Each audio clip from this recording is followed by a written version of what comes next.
Hi, Sue Madrid. Question for you. Are you a knower or are you a learner? Tough question.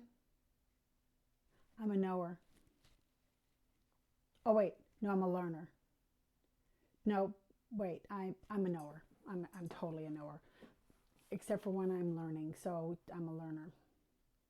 So here's my real answer to that. Depending on the role that I'm in, I can be either one of those things. But we all have encountered somebody in our lives that consistently stays in the knower zone. They're the people that have an answer for everything. And I mean, they have an answer for everything. And I find myself all the time like, oh, Jimmy, he's such a knower. He knows everything about everything. Jimmy. Um, the reason these distinctions are important is so we can literally identify where people are, but where we are as leaders. This applies to everybody, leaders, team people. We can all be in the knower zone. We can all be in the learner zone.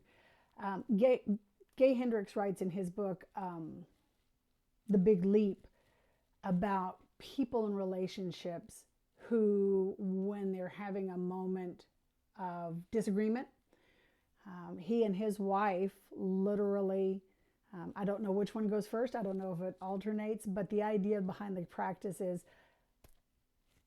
I'm 100% wrong. I'm taking 100% blame for this. And his wife also says, oh, I'm 100% wrong in this, and I take all the blame. And the great thing about this practice is it makes everybody feel good. Nobody sits there to blame, and they haven't had a fight in 12 years, and that's as of the time he published the book, right? So when I think about knowers and learners, I like to say I'm 100% of both, and it just kind of depends on which camp I'm standing in the moment.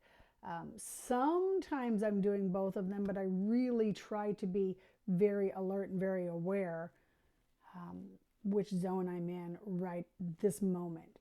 And let me tell you why it became important to me as I was going through leadership and working with people.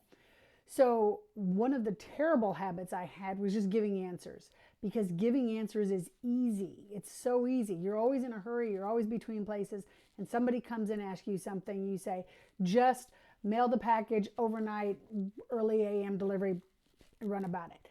And we never explain the why of that. We just tell people what to do. Run 100 extra widgets because and there's 1,000 reasons in your head, but you haven't shared that. Just run 100 extra widgets in production.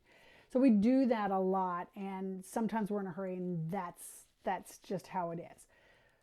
The other part of that beast is we don't teach anybody anything when we're there, and when we're in knower zone, we don't leave a place for feedback, for people to come back to us and say, but wait, what about? Strong employees are good about doing that, but depending on how you come across, not everybody has the guts to come back at you and say, but what about this? The other part when that's dangerous is when you get in that place where you have told yourself a story, and this is another one of those isms. The story I'm telling myself is, so I'm also guilty in my life, and this was a big one. This is a big wake up for me, and that's why I put these out here. This is not really about me, but things that happen to me, probably happening to at least one other person out there, maybe a few of you. The story I was telling myself was that an employee needed protection, another team leader needed protection from our board. I was not sharing some information. There was some doubts about her abilities that had come up over the many years we had worked together. And I just kept saying, everything's going to be okay, everything's going to be okay. And I never really told her the truth. As it turns out, she was really frustrated with me, and for really great reason. And literally, when we had that come to Jesus moment, and I said, I went into protection mode. The story I told myself was that you needed protection. And she sat me down and she very clearly told me, I did not ask you for that. And she wanted the truth and she deserved the truth. And I chickened out and I decided that she wasn't worthy or strong enough or whatever that was for the truth. So I made a decision on her behalf. How arrogant was that move, right? So, how many times do we have opportunities to do the really kind thing and cut to it and be clear with people? I've been quoting Brene Brown a lot lately. Clear is kind, unclear is unkind. So, when you're in those moments where you're in the knower, think about those moments.